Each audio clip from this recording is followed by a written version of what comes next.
Today, I want to talk with you about seeking God's face. How often do we go to God for His promises or His blessings and not just go to God for Him, for His presence?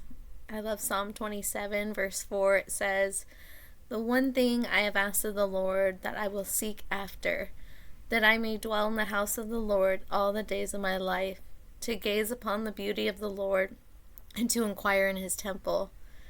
David writes this beautiful psalm about simply seeking God's face. He longs to gaze upon the beauty of the Lord.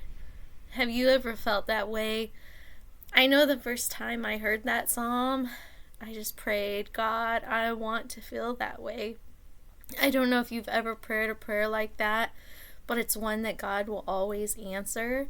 And He did. About 2 weeks later, I was listening to a sermon about God, and during my lunch break, and I remember just not wanting to leave His presence, and just in tears, not because I had to go back and call bingo, because I didn't want to leave God's presence, and just remembering and knowing in that moment that He had been faithful and He answered that prayer. And I just pray that if you've never felt that way before, that you would. God fully satisfies every longing our heart could ever have. So I've been single all my life, and that longing for a husband has always been there. And although I'd love to be like Hannah most days in her longing for a son, she prays God to remember me. For years, my prayers were, God, why have you forgotten me? That was just honesty, and it was just how I felt. And I think I went to God for His promises and missed Him. And He is so much more than His promises. When we seek Him, we get Him. We get a beautiful, intimate relationship with a God who formed us in our mother's womb, who has plans for us, plans not to harm us, but give us a hope and a future, and we are His workmanship, predestined for works that He has for us, that we should walk in them. And I think if we honestly knew all that God has for us, we wouldn't believe Him. It's far greater than we could plan for ourselves. I need to remind myself of these things, especially when I think I know what the Lord could possibly have for me, or I try to figure out His plan by making my own plan. Oftentimes, His plan is way better. 2 Chronicles 7:14 says, "If my people who are called by my name will humble themselves and pray and seek my face and turn from their wicked ways, then I will hear from heaven and I will forgive their sin and will heal their land."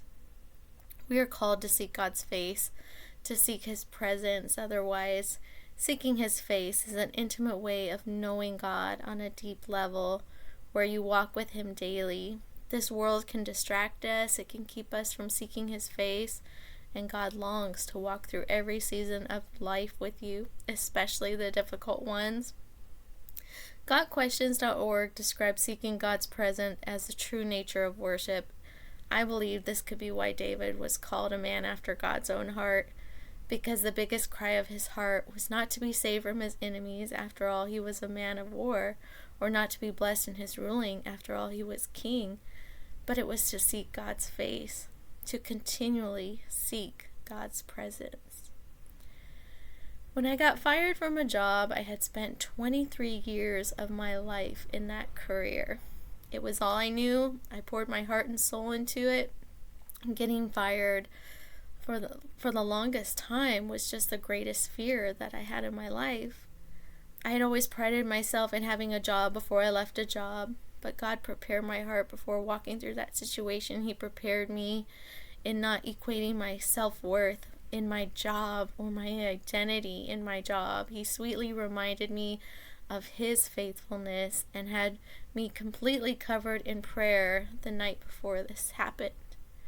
And through the next 3 weeks of uncertainty, He walked with me every step. It was literally the sweetest time in my life, and I would not trade it for anything in the world. In a time when I could have completely fallen apart, He built me up in so much confidence, it surpassed my situation and my circumstances. He brought me into ministry when I thought I wasn't ready for it yet. The truth was, if I hadn't gotten fired, I might not have taken that leap into ministry. I'm also reminded of John 19:38 through 42. Jesus is buried. After these things, Joseph of Arimathea, who was a disciple of Jesus, but secretly for fear of the Jews, asked Pilate that he might take away the body of Jesus, and Pilate gave him permission.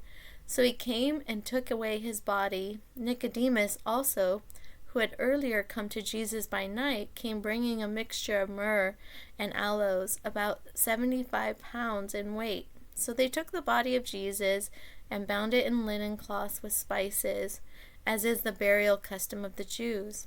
Now in the place where he was crucified there was a garden, and in the garden a new tomb in which no one had been laid. So because of the Jewish day of preparation, since the tomb was close at hand, they laid Jesus there. So Joseph of Arimathea, a member of the Sanhedrin, but secretly a disciple of Jesus, and Nicodemus, two men who came forward to ask for the body of Jesus, two men who had everything to lose, could have been crucified themselves, came for Jesus when all the disciples had left him, when Jesus could do nothing for them. Jesus could do nothing to save them, when Jesus had nothing left to offer them. Isn't that something? When was the last time you went to Jesus, not for what he had to offer you, but just for who he was, or to simply seek his face?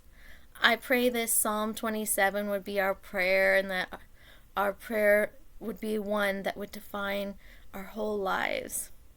The one thing I have asked of the Lord, that I will seek after, that I may dwell in the house of the Lord all the days of my life, and to gaze upon the beauty of the Lord, and to inquire in his temple. Be blessed, ladies. God bless.